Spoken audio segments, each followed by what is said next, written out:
하나님께서 만드신 결혼 관계와, 그러니까 결혼 제도죠. 결혼 제도와 그것과 연관해서 성경적으로 자매들의 역할을 함께 이제 같이 살펴보도록 하겠습니다.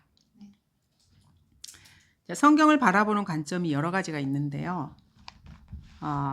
성경은 인간 사용 설명서라고도 볼 수 있습니다. 자, 우리가 제품을 사면은 제품을 어떻게 쓰라는 그 제품 사용 설명서가 옵니다. 인간을 만드신 분은 창조주 하나님이시고요. 인간을 가장 잘 아시는 분도 하나님이십니다. 그래서 하나님께서는 성경을 통해서 인간을 어떻게 사용하는지 사용 설명서를 지금 여기다 적어 놓으신 것입니다. 그래서 성도는 이 성경을 통해서 자신의 정체성을 발견해야 돼요. 그리고 이 성경은 이제 우리는 자매니까 여자 사용 설명서라고도 할 수 있습니다. 즉 자매 사용 설명서예요. 자기가 이제 그리스도인이 되고 나서 어떻게 자매로서 이렇게 살아나가야 되는지도 우리가 성경을 통해서 배워볼 수가 있습니다. 자, 하나님께서 인간을 만드신 목적을 제가 이제 고등학교 때 장로교회에서 세운 그 학교를 다녔어요. 그때는 이제 뺑뺑이 돌려서 이렇게 사람들을 이렇게 분배해서 가잖아요. 그러니까 제가 원해서 간 건 아니고요. 어쨌든 그렇게 해서 갔는데 거기가 그래서 그 정규 교과 과목에 성경이 있어요. 일주일에 1시간씩. 그래서 제가 생전 처음으로 그 학교에서 성경이라는 게 있구나. 옛날부터 알긴 했지만 그런 게 있구나 하고 이렇게 뒤적뒤적 해봤었어요. 여자 선생님이 성경을 가르쳤는데 그 사람은 성경을 가르친 게 아니고 칼빈주의 교리를 가르쳤어요. 지금 뒤돌아서서 이렇게 생각을 해보니까. 그래서 그 여자분이 첫 번째로 와서 첫 번째 성경 공부 시간에 칠판에다 탁 1번 이렇게 쓰면서 이렇게 질문을 이렇게 딱 썼어요. 그 칠판에. 그게 뭐냐면은 하나님께서 인간을 만드신 목적이 무엇입니까? 그리고 거기다 답변을 이렇게 썼어요. 그 답변이 뭐냐면은 이거였던 것 같아요. 하나님을 영화롭게 하는 것과 그것을 영원히 즐거워하는 것입니다. 이게 답이에요. 근데 지금 이게 돌아서 생각을 해보니까 그게 칼빈주의 교리 문답이에요. 그게. 그러니까 1번 질문, 답변, 2번 질문, 답변. 이제 그렇게 해서 이렇게 했던 것 같아요. 근데 그들이 했던 그 답변이 틀린 거는 아니에요. 하나님께서 인간을 왜 만드셨을까? 하나님을 영화롭게 하고 그것을 영원히 기뻐하는 것이 인간의 입장에서는 그게 맞아요. 근데 하나님께서 온 우주를 이렇게 창조하셨을 때 우리는 인간이기 때문에 이 지구 좁은 데서 자기들끼리 끼지끼지 이렇게 살면서 자기의 인생만을 이렇게 보잖아요. 근데 이제 이거를 넓혀서 주님께서 이렇게 쓸데없이 우주를 이렇게 크게 만드셨을까? 계획이 있으셨으니까 그렇죠. 주님이 무의미하게 주님께서는 무슨 일을 하시는 분이 절대 아니거든요. 우주가 인간의 입장에서 봤을 때는 무한하다고 생각할 정도로 규모가 크거든요. 인간의 힘으로 뭐 몇백 년, 몇백만 년, 그 빛의 속도로 가도 다 닿을 수 없는 게 그 우주의 크기예요. 그러니까 인간이 보기엔 사실은 이게 무한한 거예요. 인간의 입장으로 보면. 그런데 이렇게 큰 광활한 우주를 하나님께서 왜 이렇게 지으셨을까? 인간이 있는 지구는 아주 거의 티끌보다 작거든요. 전체적으로 이렇게 보면 보이지도 않아요. 점으로도 못 찍을 그 정도인데 하나님께서 우주 만물을 이렇게 먼저 처음에 이렇게 지으셨을 때 그 원래의 계획은 뭐냐면은 전 우주를 하나님의 피조물로 가득 채워서 우리가 말하고 있는 천년왕국 있잖아요. 그러니까 전 우주를 하나님의 왕국으로 만드는 게 1차 목표였어요. 그게.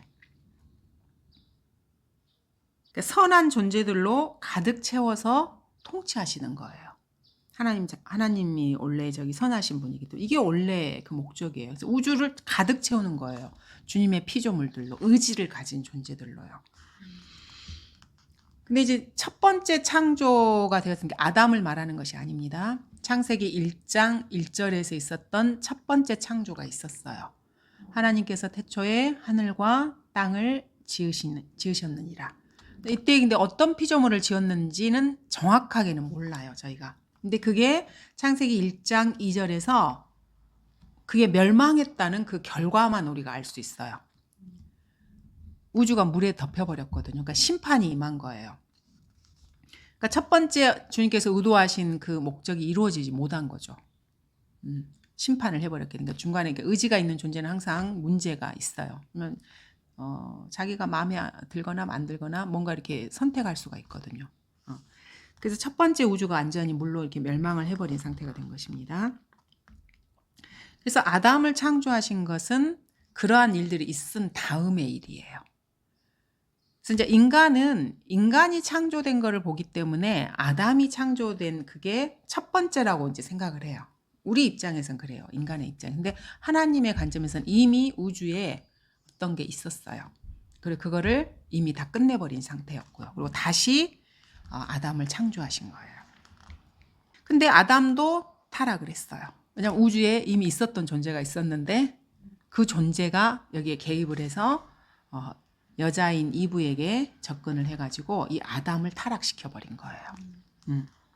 그러면 이제 첫 번째 계획이 하나님께서 심판으로 이렇게 귀결이 됐는데 두 번째도 그럼 이제 또 그렇게 되는 것인가?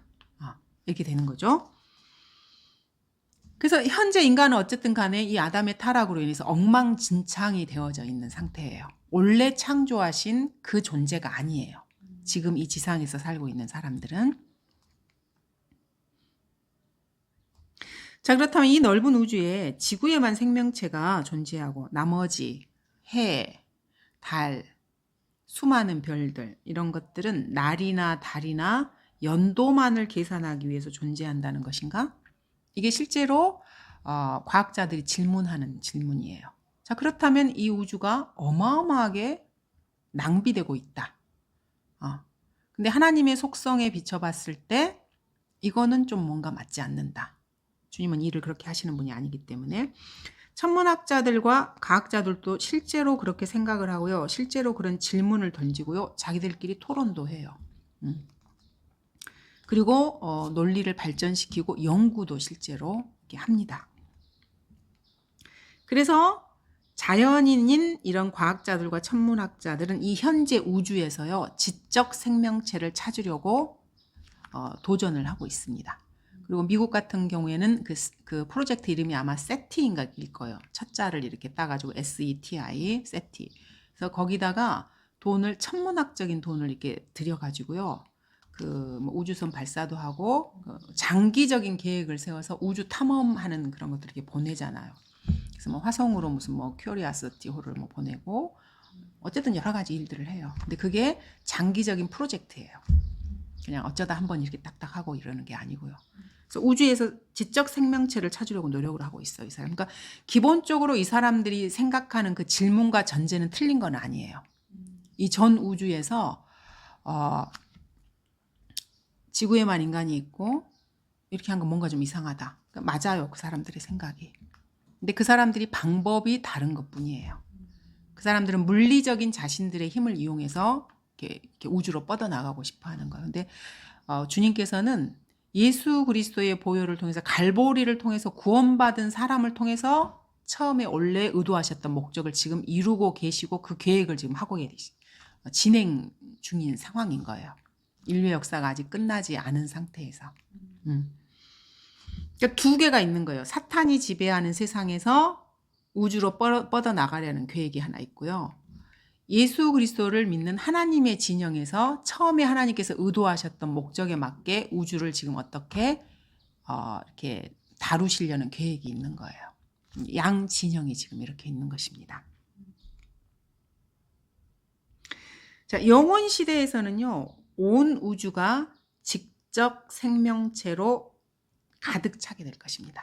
영원 시대. 그러니까 천년왕국이 끝나고 하늘과 땅이 불에 타고 백보자 심판에서 사람들이 심판을 받아서 지옥에 갈 사람 가고 불못에 떨어질 사람 떨어져서 심판도 끝나고 그럼 이제 뭐 33,000년인지 뭐 몇십만 33만 년인지 그 때가 찬 경륜이 지나고 주님께서 새 하늘과 새 땅을 창조하고 이렇게 되면 처음에 원래 주님이 의도하셨던 그 계획들이 실제로 이루어질 거예요. 그리고 우리는 지금 하나님께서 전체적인 아주 큰 플랜을 마스터 플랜을 가지고 계신데 인류의 그 지구의 역사 안에서 지금 이게 지금 진행되고 있는 상황입니다. 이게 하나님께서 처음에 계획하신 전체 계획이 우리가 있는 시점이에요. 지금 예수님께서 죽으신 다음에 2000년 정도 지난 요 시점에 지금 우리가 있는 것입니다.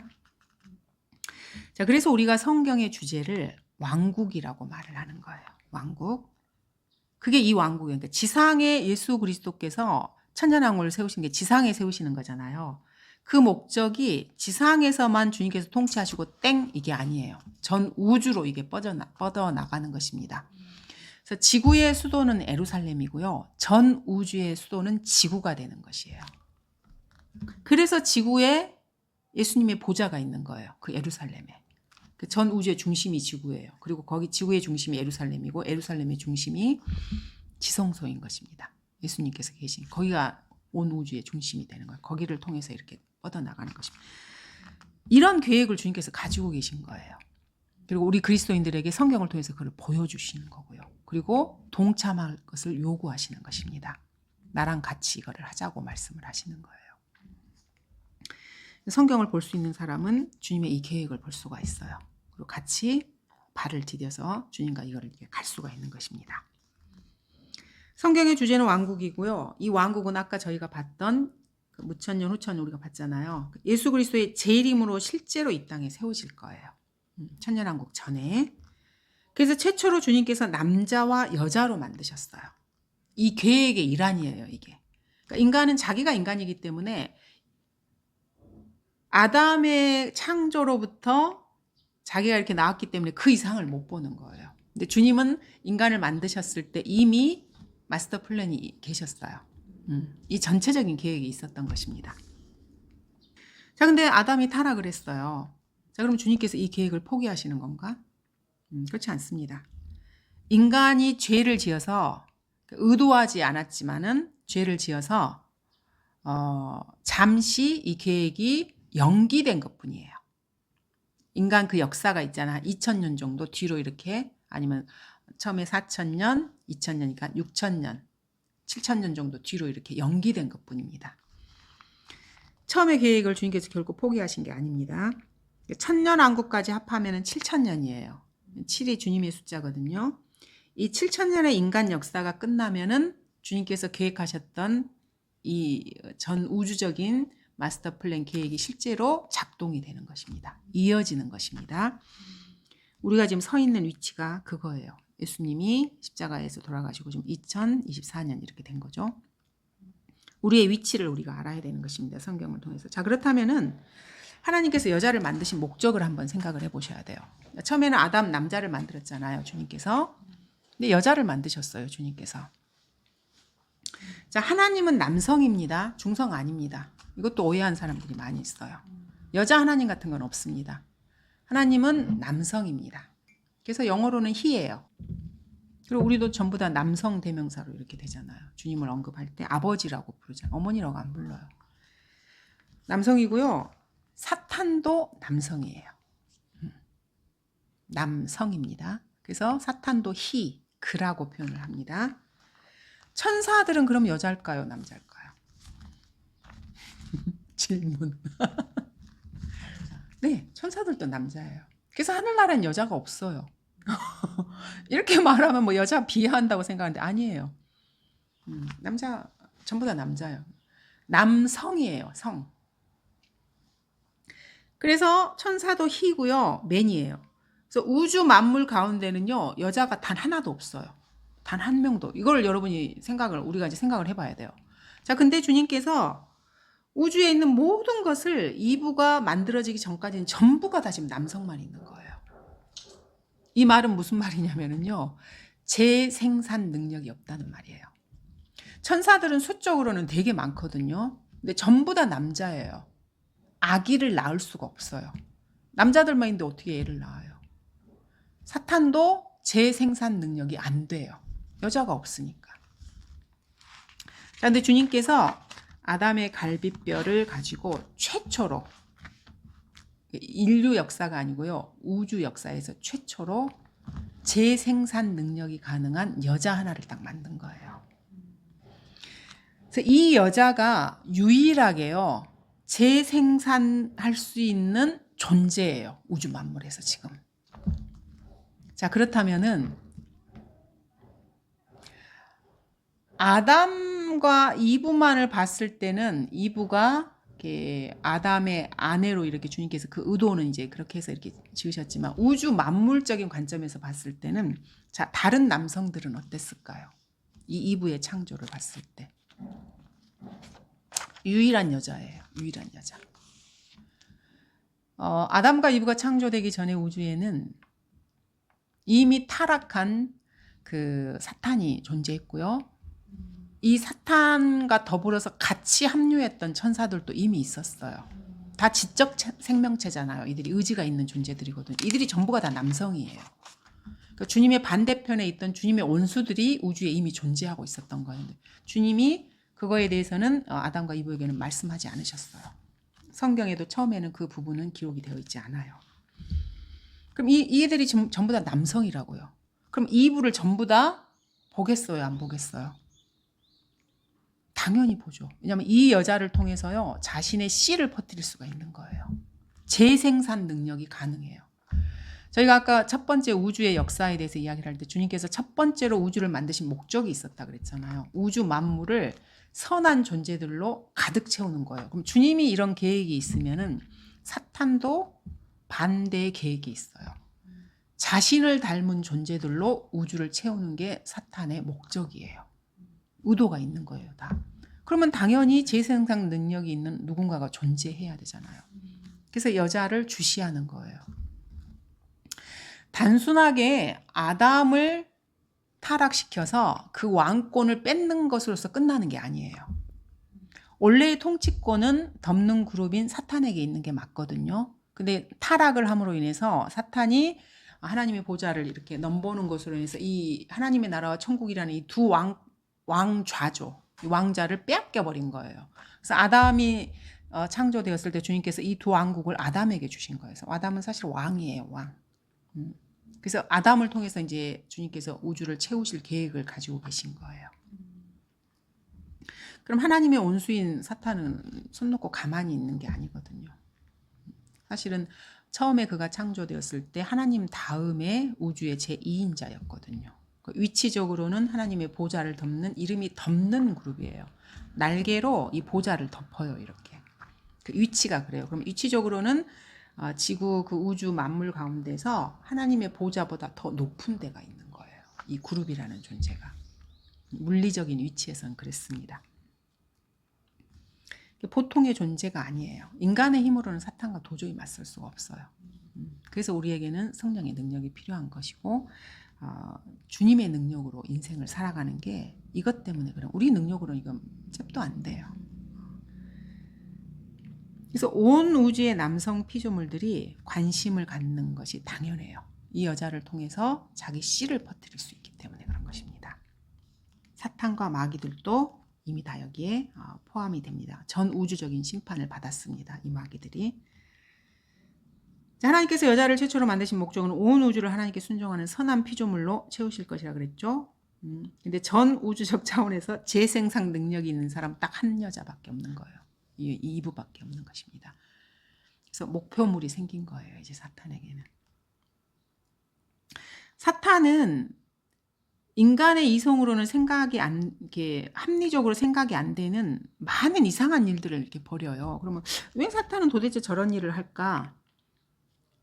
인간의 합리적으로 이렇게 생각이 안 되는 부분들이 있는데, 왜냐하면요, 사탄은 무조건적으로 하나님께서 말씀하신 것과 반대되는 일을 해요.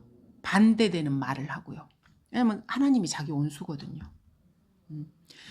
그 반대되는 게 좋은지 나쁜지 이런 건 상관이 없고요. 자신의 원수와 다르는 거예요. 그래서 하나님께서 질서를 만들어 놓은 걸 다 무너뜨려 버리는 거예요. 원수기 때문에 그런 거예요. 주님께서도 사탄을 원수라고 이렇게 사복음서에 보면 이렇게 말씀하셨어요. 그래서 사실은 사탄은 반대를 위한 반대를 하는 자예요. 주님이 만드신 건 다 싫어. 주님은 다 싫어, 주님과 관련된 것은. 그래서 하나님에 대한 증오와 시기와 질투가 있는 존재예요. 왜냐하면 이미 자기가 심판을 당했잖아요. 서로 이렇게 전쟁을 전쟁 잽도 안 되지만 어쨌든 간에 한번 반란을 일으켜서 우주 전체 속에 물로 잠겨버리는 심판을 이미 받은 거예요. 그래서 마귀들이 사복음서에 보면 예수님을 알아봐요. 본 적도 없는데, 예수님 태어나서 본 적도 없는데. 왜냐하면 이분에게 심판을 당했기 때문에 아는 거예요. 그래서 두려워하는 거예요. 그러면서 자기들을 끝없는 깊은 구렁으로 보내지 말라 그랬거든요. 왜냐면 주님께 그런 능력이 있다는 걸 알기 때문에, 창조주라는 걸 안 거예요. 그래서 마귀들도 벌벌벌 떨어요. 예수님 앞에서 또 다시 그런 심판을 당할까 봐 그런 것입니다. 창조주가 예수님으로 이렇게 오신 거예요. 사람으로. 그래서 이 땅에서 동성애가 이렇게 막 증가하고 뭐 트랜스젠더가 생기고 이상한 일들이 막 생기잖아요. 합리적으로 생각해서 이렇게 이해가 안 되는 그런 일들. 이게 그 사람들의 뒤에 마귀가 배우로 이렇게 조종을 하고 있다는 걸 우리가 이런 걸 통해서 알 수 있는 거예요. 주님이 만드신 질서를 지금 파괴시키는 거예요. 그리고 씨를 혼잡케 하는 것입니다. 왜냐하면 하나님께서 여자와 남자, 그러니까 남자와 여자를 지으시고 그들을 통해서 자녀를 낳게 하신 게 하나님의 질서거든요. 그러니까 이 질서를 무너뜨리고 싶어 하는 거예요, 사탄은. 그래서 온갖 이상한 것들을 막 만들어내요. 입에 담을 수 없는 그런 추잡스럽고 이상한 짓을 인간들이 하는 그런 일들이 그들이 여기에 조종을 당해서 하는 거예요. 마귀의 영을 따라 지금 행하고 있는 것입니다. 하나님과 반대되는 걸 하는 거예요. 그래서 하나님께서 원래 세워놓으신 질서와 반대되는 걸 하잖아요. 그럼 인간은 괴로워요, 그게. 왜냐하면 아까 저희가 성경이 인간 사용 설명서라 그랬잖아요. 원래 내 그 목적과 다르게 지금 이렇게 사용이 되는 거예요. 그럼 괴로운 건 당연한 거예요. 질서가 이렇게 무너뜨렸기 때문에. 자, 그래서 결혼 제도는 주님께서 만드신 거예요. 그리고 사탄은 이거를 무너뜨리려고 하고요. 그래서 대환란으로 가면 갈수록요, 결혼관이 바뀌어요. 그리고 결혼 제도가 무너지고 가정이 무너져요. 가정이 지금 막 무너지고 있잖아요. 우리나라도 이혼율이 어마어마하잖아요. 가정을 파괴해야 인간이 파괴가 돼요. 그리고 사탄이 원하는 거를 그 파괴 속에서 이렇게 퍼뜨리는 것입니다. 자, 창세기 2장 18절부터 한번 보도록 하겠습니다. 주님께서 인간을 어떻게 창조하셨는지 하나하나 보겠습니다. 자, 인간 창조를 봅니다. 2장 18절. 자, 모두가 다 아는 이야기입니다. 또 주 하나님께서 말씀하시기를 이제 결혼 제도를 주님이 만드신 거예요. 남자가 혼자 있는 것이 좋지 않으니 내가 그를 위하여 돕는 자를 지으리라고 말씀하셨어요. 자, 그래서 여자는 기본적으로 돕는 자예요. 자, 이 돕는 자라는 말은 help meet예요. 이 meet이 이제 mate라는 말, mate 짝이라는 말이거든요. 도와주는 짝이에요. 도와주는. 이제 보통 이제 요즘은 뭐 다 잘하니까 이러는 게 없진 않죠. 남자가 혼자 있는 게 주님께서 좋지 않다 그랬어요. 남자가 혼자 있으면 좋지가 않아요. 여자는 혼자 있어도 이렇게 티가 별로 안 나요. 근데 남자들은 혼자 사는 남자는 티가 나요. 티 나시는 거 알고 있었습니까? 그냥 혼자 있으면 안 되기 때문에. 어떤 면에서는 여자는 결혼 안 해도 잘 살아요. 어떤 면에서는.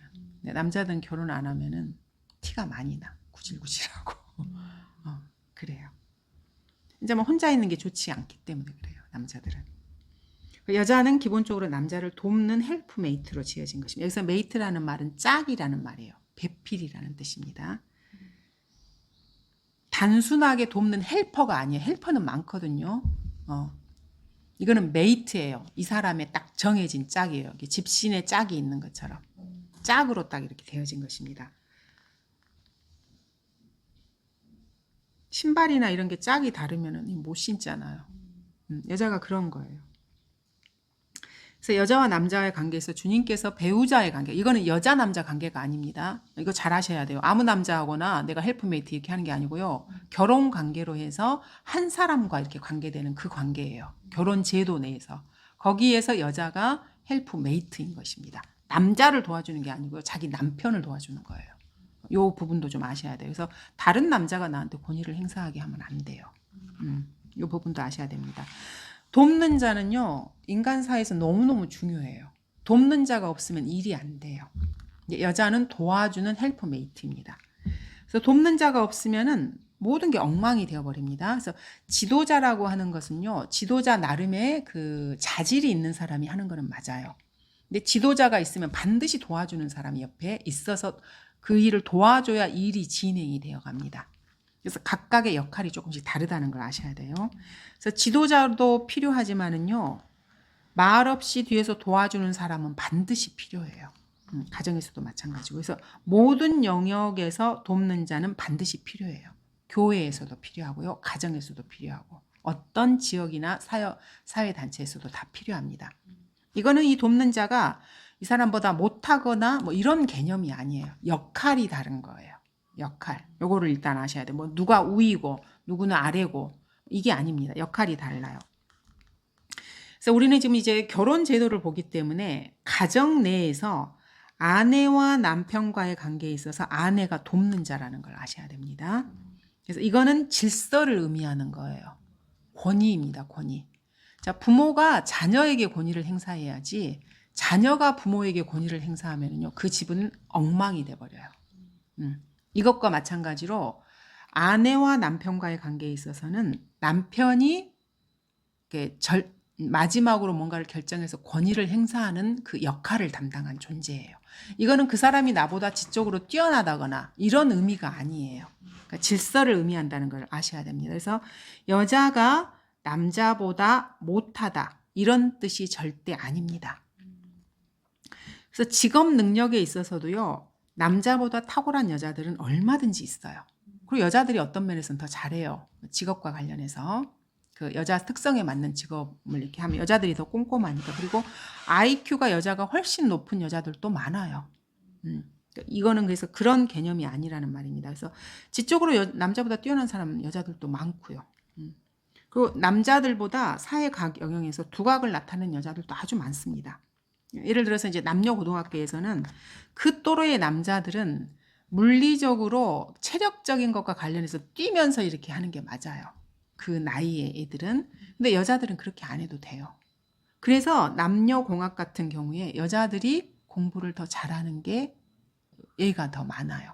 왜냐면 여자들은 그 나이에 앉아서 공부할 수 있는 능력이 돼요. 근데 남자들은 그 발산을 해야 되는 애들이거든요. 그런 애들을 이렇게 강의실에다 잡아놓고 아침부터 밤까지 이렇게 시키면 애들이 막 돌아버려요. 그게 안 되거든요, 사실은. 바깥에서 활동도 하고 막 이렇게 살아야 되는 그 나이가 그 나이인데. 근데 여자애들은 악착같이 할 수 있어요. 남자에 비해서 그렇게 활동적인, 물리적으로 활동적이지 않기 때문에 그런 것입니다. 그래서 남녀공학 같은 경우에 내신을 위해서 남자애들이 여자들을 피해서 도망가기도 하고 그런다 그러더라고요. 그게 지금 안 맞으니까. 자, 어쨌든 간에 질서를 위해서 이렇게 아내와 남편의 관계를 주님께서 이렇게 정립을 하신 거예요. 그래서 삼위 하나님께서도 아버지와 아들과 성령으로 이렇게 구성이 돼 있잖아요. 이분은 사실은 세 분이 다 동등하신 분이에요. 누가 뭐 위에 있고 아래에 있고 이런 게 아니에요. 근데 그 하시는 일과 역할에 따라서 아들 하나님과 성령 하나님께서 자원해서 그 위치를 찾으시는 거예요. 그래서 삼위 하나님께서 삼위일체에서 조화를 이루시는 거예요. 그래서 가정에도 보시면은 남편이 있고 아내가 있고 자녀가 있어요. 셋이 이렇게 되는 거예요. 산발이 이렇게 세 개의 다리가 있어서 다 이렇게 균형을 이루는 것처럼. 똑같아요. 삼위 하나님하고. 균형이 이렇게 잡혀지는 것입니다. 자원에서 아들 하나님께서 땅으로 내려오신 거예요.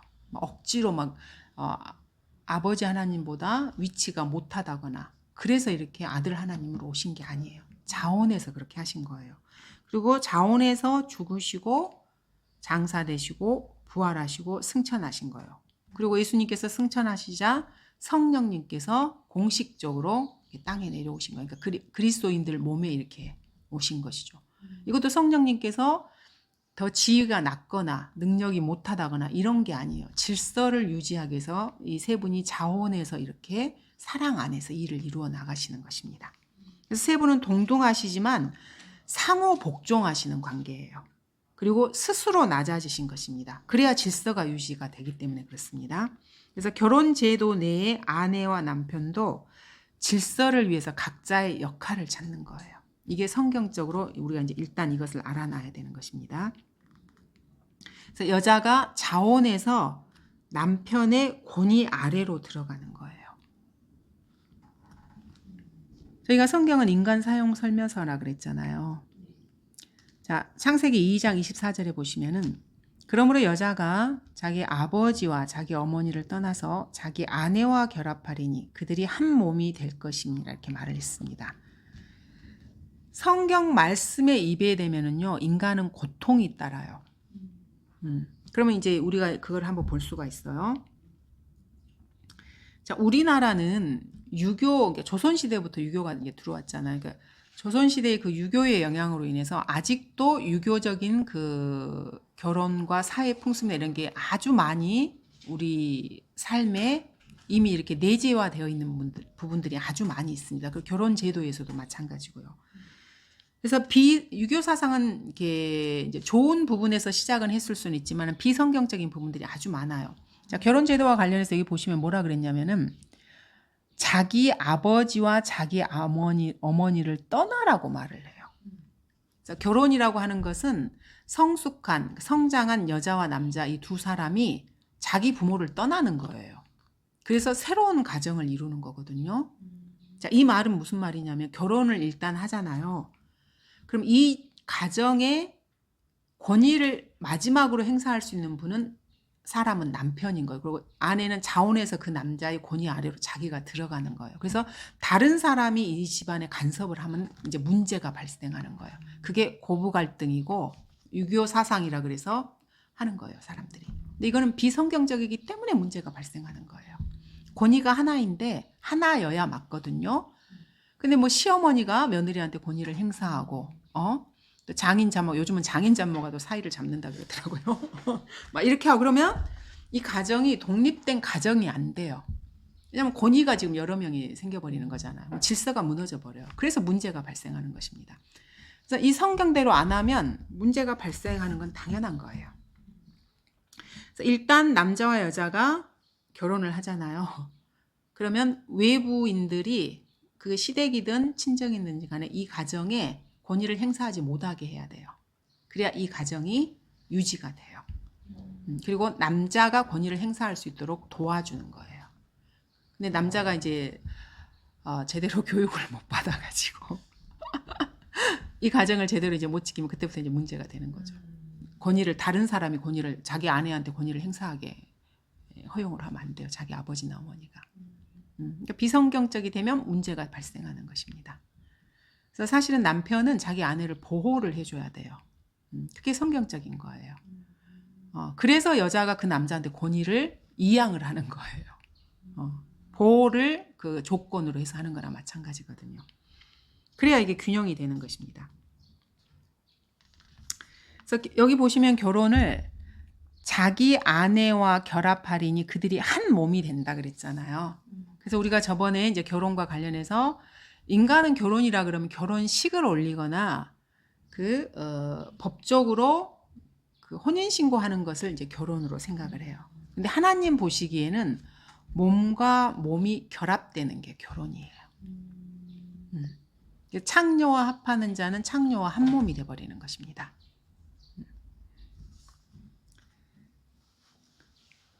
그래서 간음이나 음행을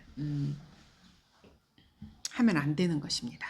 이미 결혼 제도가 하나님께서 만들어 놓으신 이 결혼 제도를 간음을 함으로써 다른 사람과 몸을 합치게 되면 이미 그게 깨져버린 거예요. 그래서 다른 사람과 몸을 합치는 그런 걸 하면 안 되는 것입니다. 그래서 아까 이제 자기 어머니와 아버지를 이렇게 떠나서 한 몸이 된다 그랬는데 여기서 떠난다는 것은요. 정신적으로도 그렇고요. 경제적으로도 떠나야 돼요. 정서적으로도 그렇고요.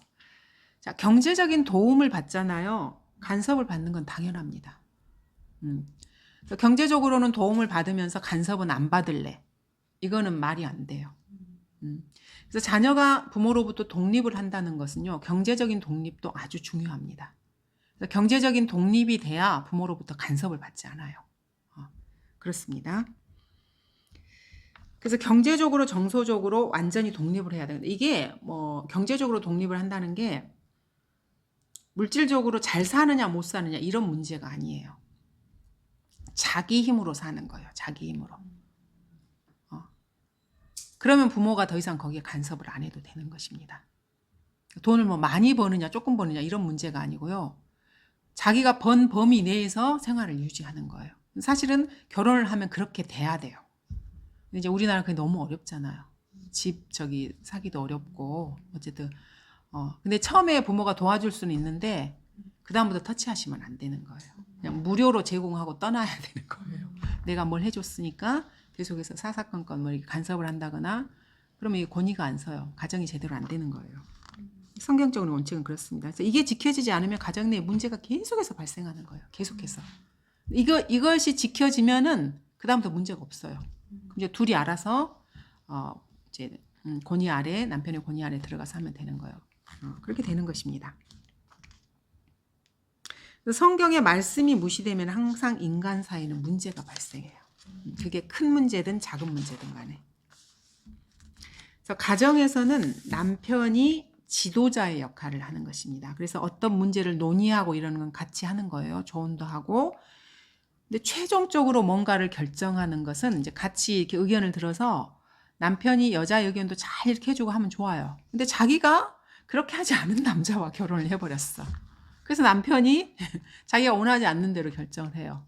어쩔 수 없는 거예요. 왜냐면 내가 선택을 한 거잖아요. 누가 억지로 거기다 밀어넣지 않았잖아요. 지금 이 시대에는. 그래서 여자는 남자 보는 눈이 정말로 있어야 돼요. 왜냐면 자기가 자기 무덤을 팔 경우가 많거든요. 근데 성경적으로 여자가 남자의 권위 아래 들어가지 않으면 문제가 많이 발생해요. 그 여자와 남자의 그 원래의 그 특성상의 그런 것들이 있기 때문에 문제가 발생하게 되어 있습니다.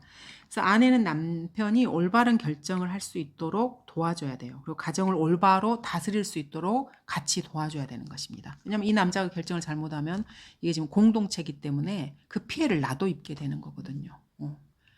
그래서 사실은 어떤 면에서 보면 여자가 남자보다, 이건 지금 그리스도인의 가정을 이야기하는 것입니다. 훨씬 더 깨어 있어야 돼요. 그리고 영적으로 정신을 차려야 돼요. 근데 이제 말로 막 이렇게 하는 것보다 상황 파악을 정확하게 잘하고 계셔야 돼요. 안 그러면 이 가정이 무너질 수 있거든요. 남자가 뭐 결정을 잘못한다거나 이렇게 하면은. 그리고 주님께 더 가까이 가서 주님의 개입을 강구 드려야 되고 이렇게 하는 거예요. 그래서 여자의 역할이 아주 중요해요. 돕는, 그러니까 막 전면에 나서서 막 여자가 막 이렇게 하는 건 아니어도요. 이 뒤에서 주님과 함께 이 가정을 지켜야 되는 거예요. 이게 여자의 책임이에요. 남편은 내 책임이 아니에요. 그래서 남편이 무슨 일을 이렇게 비성경적으로 하면은 주님께서 나한테 그 책임을 묻진 않으셔요. 근데 가정에서 어떤 일이 발생하잖아요. 그럼 이 남자가 책임을 져야 돼요. 이 권위라고 하는 것은 그냥 아무 근거 없이 그 사람한테 주는 게 아니에요. 책임이 그 사람한테 갔잖아요. 그러면 그 뒷 감당을 본인이 해야 되는 거예요. 그래서 그리스도의 심판석에서 여자들은 아내